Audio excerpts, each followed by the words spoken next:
Merhaba arkadaşlar. Bu videoda dilimizin tarihini anlatacağız. Tarihine geçmeden önce dilimizi farklılaştıran özelliklerini biraz anlatalım.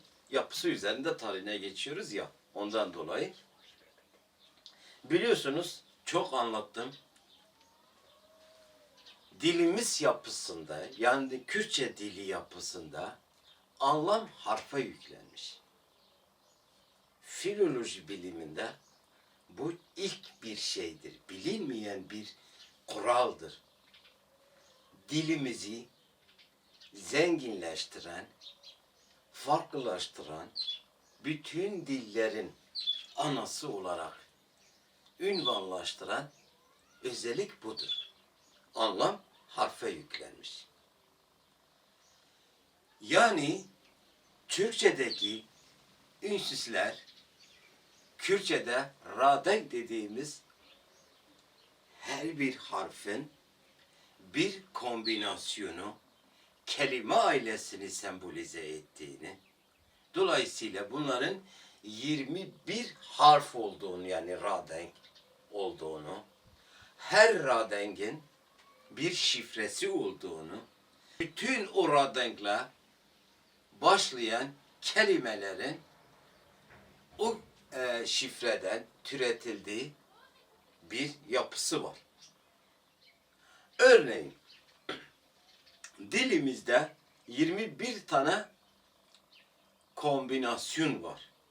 21 tane şifreli radenk dediğimiz ünsüz var. Türkçe alfabasında kar olarak geçen, Türkçe'de K denilen bu harf Kürtçe'de sürekli iş anlatır. Yani bir işin yapılışını anlatır. Yapışı anlatır. Bir dediğimiz Türkçe'de B denilen harf sürekli oluşu anlatır. Buna bi'in diyoruz, buna girin diyoruz. Hel dediğimiz L harfi sürekli yüksek ve yüceliği anlatır. K dediğimiz Türkçe'de olmayan harf sürekli ses anlatır. Ses. Kürtçe'de sesin hak olduğunu şeyi de olduğu için hak ve ses anlatır. Örneğin gır, gır, gar, gar sürekli ses anlatır. İsterse yani biz ra diyoruz. İsterse ra olsun, isterse bir ra olsun, sürekli ses anlatır. Misal örneğin ti sürekli eylem anlatır. Eylem halini anlatır. Mesela eylemle ses bir araya geldiği zaman ne oluyor? Tak. Eylemin sesi. Tak. Rak. Tevgerin sesi. Hep öyle oluyor. Kürtçe hep öyledir. Dolayısıyla bütün kelimeler secerelidir. Mesela Davasa Kürtçe dili dediğimiz dil 21 kelime ailesinden meydana gelmiş. Yani 21 kelimeden meydana gelmiş. 21 kelime. Hatta 21 harften meydana gelmiş. Bütün oluşlar bütün yapışlar kar, bütün sesler haklar k, bütün yüceler yüksekler hel, bütün eylemler ti gibi hepsi bir kelime ailesi olarak hepsi bir şifreden türetilir. Kilile dediğimiz bir şifreden türetilir. Her kelimenin anlamı içinde saklıdır. Birbirinden türetiliyor ya, zincirleme şey gibi. Her kelimenin anlamı içinde saklıdır. Onun için Kürtçe dilinin kelimeleri secerelidir diyoruz. Yani anlamları içinde saklı olduğu için Sen bundan önce bu dilin ilk çıkış tarihini de tahmin edebiliyorsun. Çünkü orada kutsallıklar nasıl anlamlandırılmış, lanetlikler nasıl anlatılmış, düşmanlıklar, dostluklar var, hasıl ne bileyim, müzik, her şey o zamanın şeyle nasıl anlatılmış, nasıl anlam yüklenmiş, şimdi biliyorsun. Ve bu dilin en yalın özelliği tamamen bir kadın dili olmasıdır. Yani kadın zihniyle yaratılmış olmasıdır arkadaşlar. Ha. Şimdi gidelim.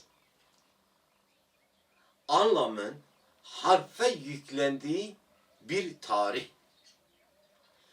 Tamamıyla kadın zihninin bir ürünü olan bir anlam. Bu kadar ince örülmüş, sık dokunmuş, çok ince bir grameri olan bir dil. Ne zaman yapılmış? Hangi tarihte yaratılmış? Bunun kadın olma halini göz önüne alırsan 5000 yıllık merkezi uygarlık tarihi de yaratılmadığı kesinlik kazanır. Yani 5000 yıllık merkezi uygarlık tarihi bir erkek egemenliklik tarihtir.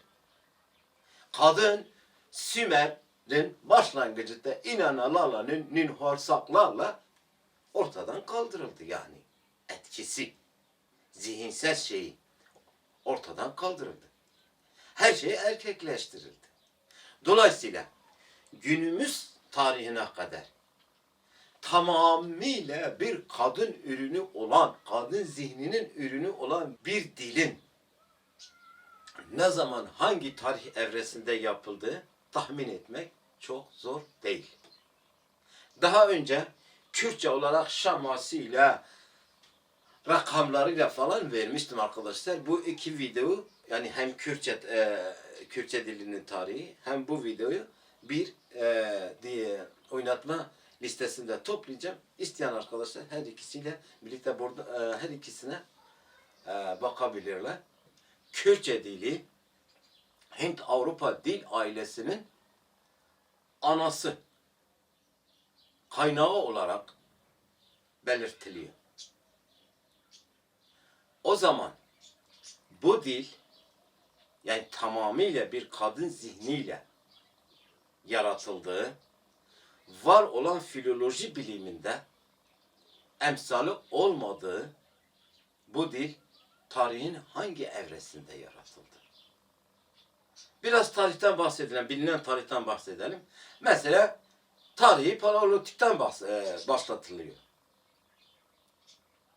Paleolitik, Mezolitik, Paleolitikle Neolitik'in orta bölümü olarak isimlendiriliyor. Daha sonra yazılı tarihten bahsediliyor, işte Sümerlerden başlatılıyor. Dolayısıyla bu dilin Sümerlerden önce yaratıldığı, gramatikleştirdiği, bu özelliklerin yüklendiği bu kesindir. Hangi akıl, hangi zihinsel yapı, hangi kültürel aşama, hangi sosyolojik yapı bu dili bu kadar özenle, bezenle gramatikleştirdi? Büyük ihtimalle ki dilimizin yapısından anlıyoruz, akademisiz, okulsuz, eğitimsiz ya da böyle bahsedildiği gibi 20-30 kişinin bir ana etrafında toplandığı bir toplumsal yapıda bu dilin oluşturulamayacağı kesindir. O zaman vardığımız nokta şu. Bize anlatılan tarih yanlıştır. Ya bilinmiyor, yani tarihçiler, var olan bilim kurumları tarafından bu tarih bilinmiyor ya da gerçekten saklanıyor. Benim kanaatimce saklanıyor. Çünkü eğer bahsedilen tarih ortaya çıkarsa 500 yıldır kapitalist pozitivist biliminin, bilimcilerinin söylediği bütün savlar çöpe gidecek. Türkçe'de her kelimenin anlamı kelimede saklıdır. Çünkü Rabbin Ra dediğimiz bir sistemle oluşturulmuş. Ra denklerin şifrelerini biliyoruz. Bu şifrelerin birleşkesiyle kelime meydana geliyor. Dolayısıyla kelimenin anlamını biliyoruz. Yani bilebiliyoruz. Örneğin herhangi bir kelimeden bahsedelim. Birek kelimesinden bahsedelim. Birek kelimesi. Şimdi burada pirliği, yöneticiliği sembolize eder. Buradaki re hareketi sembolize eder. Buradaki ek zaten yapın ekidir. Bu mutlaklığı sembolize eder. Burada bize ne anlatıyor? Mutlak yönetici anlamına geliyor. Bütün kelimeler böyle. Burada hak var. Hak. Hep Arapça bilinir. Oysa şimdi anlıyoruz ki he varlığı, k sesi sembolize eder. Ne anlatıyor bu bize? Varlığın sesi. Hak. Şimdi bu kadar ince elenmiş, sık dokunmuş bir gramer, bir dil yapısı ve tamamıyla kadın zihniyle, kadın zihninin bir ürünü olan bu dil, Sümerlerden sonra yapılması imkansız. Bize ne anlatıyor o zaman? Bu dil Sümerlerden çok önce, 100.000 yıllarca önce yapılmış. Bu gerçek bizi nereye götürüyor? Bu gerçek bizi bir yere götürüyor. Bu gerçek bize diyor ki, bize anlatılan tarih yanlıştır. O zaman Sümerlerden önce özellikle Neolitik, özellikle Mezoolitik dönemle birlikte çok gelişmiş, günümüz uygarlığından çok gelişmiş bir uygarlık yaşanmış. Bu uygarlığın akademileri var. Kocaman eğitim kurumları var. Üniversiteleri var. Çok gelişmiş bir kültür var. Çok ileri düzeyde bir sosyolojik yapı var. Eğer olmasaydı böyle bir dil yapılamazdı. Yapılması imkansızdı. Hatırlıyorum, bizim Buhta bölgesinde, Kürdistan'ın birçok yerinde, özellikle son zamanlarda Buhta bölgesinde Zaman-ı Berpanir denilen bir uygarlıktan bahsediliyordu. İnsanlar bütün özlemlerini, bütün hayallerini, güzel hayallerini, güzel yaşam biçimini, eşitlik, özgürlük, insanın aklına gelen en güzel şeyler o zamanla isimlendiriliyordu. O uygarlıkla, Zaman-ı Berpanir dediğimiz uygarlıkla isimlendiriliyordu. Demek ki Sümerlerden önce Zaman-ı Berpanir, Kürtçe olarak Zaman-ı Berpanir denilen bir uygarlık varmış. Bu çok gelişmiş bir uygarlık. Bu tarih evresi bilinmiyor ya da bilindiği halde söylenmiyor. ve kanaatimce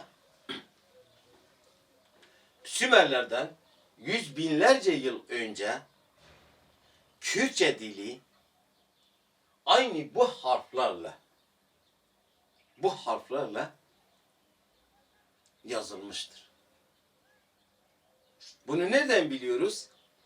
Örneğin Göbekli Tepe bundan 12 bin yıl öncedir. Bundan 12 bin yıl önceye tarihlenmiş. Bu bütün tarihçiler, bilim insanları bunu söylüyor. Oradaki tiz sütunları var arkadaşlar. 15 tane kocaman, tanesi 15 tondan daha ağır olan 15 metre yüksekliğinde tiz sütunları var.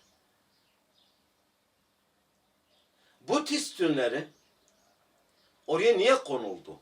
Bu neyi sembolize ediyor? Halihazırda kimse bilmiyor. Ama biz Kürtçe dili yapısı üzerinden bunları biliyoruz. Nedir ti? Bu ti Kürtçe'de neyi anlatıyor bize arkadaşlar? Neyi sembolize ediyor? Ti Kürtçe'de eylemi sembolize ediyor. Yaşamın eylemini. Oradaki ti neyi anlatıyor? Yaşamın eylemini anlatıyor. Orada yaşamın eylemi gerçekleşmiş. Belki yaşamın ilk eylemidir. Yani toplumsal yaşamın gelişmiş halinin ilk eylemidir. Bize onu anlatıyor. Demek ki ta o zamandan beri bu Latin dediğimiz harfler kullanılıyordu. Bir de dikkatinizi çekmişse tekrardan bakmanızı öneriyorum. T harflerin sütunlarında H ve C dediğimiz, biz buna can diyoruz, C dediğimiz harfler de var. Belki daha başka harfler de var. Ben görmemişim, bilmiyorum. Şimdi H'ye ari diyoruz. Bunun üzerine çok video yaptım. Bu Kürtçe içinde çok önemli bir sestir. H'ye ari olarak isimlendirmenin bir sebebi var. Nedir bu H'ye ari? Bu varlığı sembolize eder. H'in varlığı sembolize ediyor. Bu da arkadaşlar parlaklığı, güzelliği, geçirgenliği sembolize eder. Can.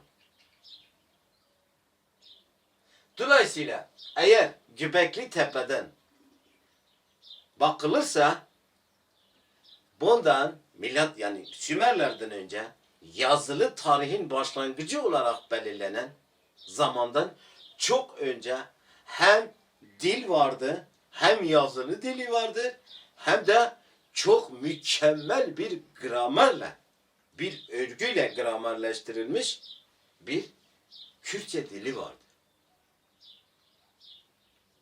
Bunun için diyorlar bütün dil bilimciler,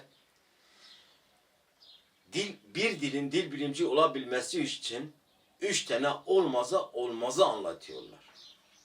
Nedir bu 3 madde? 1, bilimciliğini yaptığın dilin tarihini mutlaka bilmen gerekiyor. 2, o dili ortaya çıkaran kültürel yapıyı da bilmen lazım. 3, o dili ortaya çıkaran zihinsel yapıyı bilmen lazım. 1, Kürtçe dili milattan önce yaklaşık 15-20 bin yıl önce, milattan 15-20 bin önce Mezoolitikle Neolitik dönemde ortaya çıkarılmış, gramatikleştirilmiş bir dildir. 2, Zamanı Berpanir dediğimiz uygarlıkta çok gelişmiş bir kültürün ürünü olarak ortaya çıkarılmış. 3. Tamamıyla bir kadın zihniyle yaratılmış bir dildir. Bu demektir ki dilimizin birçok şeyini bilmiyoruz. Maalesef çevre dillerinden kopyalanılarak bir dil yapılamaz. Kürtçe dili büyük ihtimalle insanlığın nişan dilinden simge diline üzerinden geçtiği bir dildir. Zengin, eski ve çok tarihi bir dildir.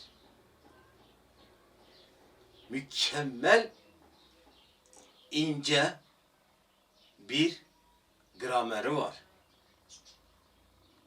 Dolayısıyla bu dilin tarihini, bu dili ortaya çıkaran kültürünü ve bu dili yaratan zihniyeti çok iyi bilmemiz gerekiyor. Türkçe olarak yaptığımız yaklaşık 9 videodur. Sonuna geliyoruz. Kürtçeciler tarafından çok eleştirildik. Hatta suçlandık. Sen de mi Mamuz'da Türkçe'ye geçiyorsun falan dediler. Ama çok önemsemedim. Çünkü benim amacım Kürtçe dilinin felsefesini yapmaktır. Kürtçe dilinin söylendiği gibi bir çoban, rençber, dağda yaşayan kar kurt sesleriyle ortaya çıkan bir dil değil. Bütün dillere analık yapmış, mükemmel bir grameri olan, filoloji biliminde emsali olmayan anlamın harfe yüklendiği, kelime yapısının Rab'ın Ra sistemiyle gerçekleştirildiği ve var olan filoloji biliminde emsali asla olmayan zengin, tarihi ve mükemmel bir dil olduğunu anlatmak için Türkçe'de konuşuyoruz. Keşke İngilizce'de konuşabilseydik. Keşke farklı dillerle de bu dilin güzelliğini, zenginliğini anlatabilseydik. Dolayısıyla bu sunumumuzun, yani Türkçe olarak başlattığımız sunumumuzun sonuna geliyoruz. Başta da anlatmıştık. Son video Kürtçe dilinin tarihini anlatacağız. Arkadaşlar biraz böyle genel yüzeysel geçtik. Bu dille, bu dersle ilgili, yani Kürtçe dilinin tarihiyle ilgili Kürtçe çok güzel bir video yapmışım. O videoda bu videonun oynatma listesine alacağız. İkisini birlikte izleyebilirsiniz. Hem Türkçe olarak hem Türkçe sunumun sonuna geliyoruz. Bu artık son videomuzdur. Türkçe olarak yaptığımız son videodur. Hem de bu videonun sonuna geliyoruz. Gerekirse tabii gerektiği zaman, gerekli gördüğümüz zaman tekrardan bazı konuları Türkçe'de yapabiliriz arkadaşlar. Ama böyle sunum olarak başlattığımız, böyle sistematik, zincirleme yaptığımız videoların son videosudur bu. Gelecek videolara kadar Kürtçe anlatacağız tabii.